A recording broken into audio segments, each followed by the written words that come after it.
ኤልያስ እንደኛ ያለ ሰው ነበር እኮ ነው መጽሐፍ የሚለው። ግን ዝናብ እንዳይዘንብ ሰማዩን ዘጋ ይላል። እግዚአብሔር ሆይ ይሄ ሰማይ ዝናብ እንዳያዘንብ አድርግልኝ አላደረገለት። ዝናብ ይዝነብ አለ፣ አዘነበለት አይደለም። ኢያሱ በገባኦን ርስት ያከፋፈለ ፀሐይ ልትጠልቅ ሲሆን ርስት አከፋፍያ አልጨረስኩም አንቺ ፀሐይ እንዳይጨልምብኝ ቁሚ አላት። ፀሐይ ቆማ ያበራች ጠብቀችው።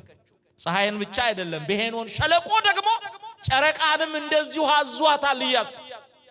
ስለዚህ የእግዚአብሔር ሰዎች ፍጥረታት ይታዘዙላቸዋል። ተአምር ማለት እኮ ምን ማለት ነው?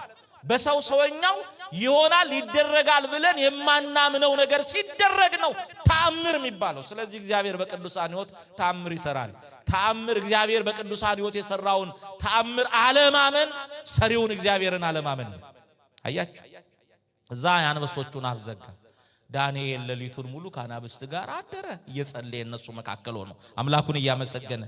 አሁን ንጉሱ እንቅልፍ ወስዶት አላደረም። ንጹህ ሰው ጥሏላ። ጥሩ እንቅልፍ የሚገኘው በጎ ሰው በመሆን መልካም ሰው በመሆን እንቅልፍ አለ። ክፉ ሰው እንቅልፍ የለውም። ክፋቱ አስተኛው እንቅልፍ አጥቶ አደረ።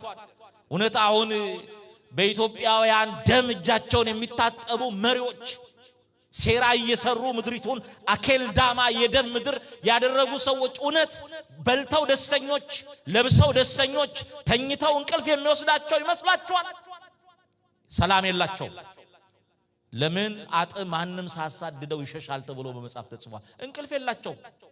ለዛ ነው አንዱን ተንኮል በሌላኛው ተንኮል፣ ሌላኛውን ሴራ በሌላኛው ሴራ ለማጥፋት እንቅልፍ አጥተው የሚያድሩት ተንኮለኞች ስለሆኑ ክፎች ስለሆኑ። እግዚአብሔር ደግሞ ለክፎች ሰላም አይሰጣቸው። ይሄ ታወቀ። ስለዚህ ንጉሱ እንቅልፍ አጥቶ አደረ። ንጹህ ሰው ለአናብስት ስለሰጠ አልነጋለት ብሎ በማለዳ ሄደና የሕያው እግዚአብሔር ባሪያ ዳንኤል ሆይ ብሎ ጠራው። ደስ አይልም? ቅዱሳን የማን ባሪያዎች ናቸው? የእግዚአብሔር ባሪያዎች። ሰማዕታት የማን ባሪያዎች ናቸው? የእግዚአብሔር ባሪያዎች። ባሪያ ማለት አገልጋይ ማለት የእግዚአብሔር አገልጋዮች ናቸው። ያው እግዚአብሔር ባሪያ ኃጢአትን የሚያገለግሉ ዓለምን የሚያገለግሉ ክፋትን የሚያገለግሉ ብዙዎች አሉ። የሱ አገልጋይ መሆን ግን መታደል ነው፣ መመረጥ ነው። ኧረ የጠንቋይ አገልጋዮች እኮ አሉ፣ የአስማተኛ አገልጋዮች አሉ፣ የድግምተኛ አገልጋዮች እኮ አሉ። ዳንኤል ግን የእግዚአብሔር አገልጋይ ነው የተባለው። ለዚህ እኛም የእግዚአብሔር ልጆች ነን። እንደ ቅዱሳኑ ማንን እናገልግለው? እግዚአብሔርን እናገልግለው። የሕያው እግዚአብሔር ባሪያ ዳንኤል በውኑ ሁል ጊዜ የምታመልከው አምላክ እግዚአብሔር ከአንበሶቹ አፍ ሊያድን ችሏልን ብሎ ጠየቀው።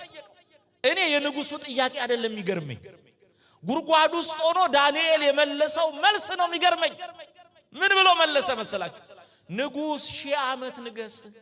አያችሁ ለአንበሳ የሰጠውን ንጉስ መጀመሪያ የጀመረው ምን ብሎ? ንጉስ 1000 ዓመት ንገስ። እንዴ እኔና እናንተ ብንሆን እንደው ለኛም እንዲህ አይነት ታምር አይደረግም። ሲጀመር ለዛ ታምር የበቃንም አይደለም።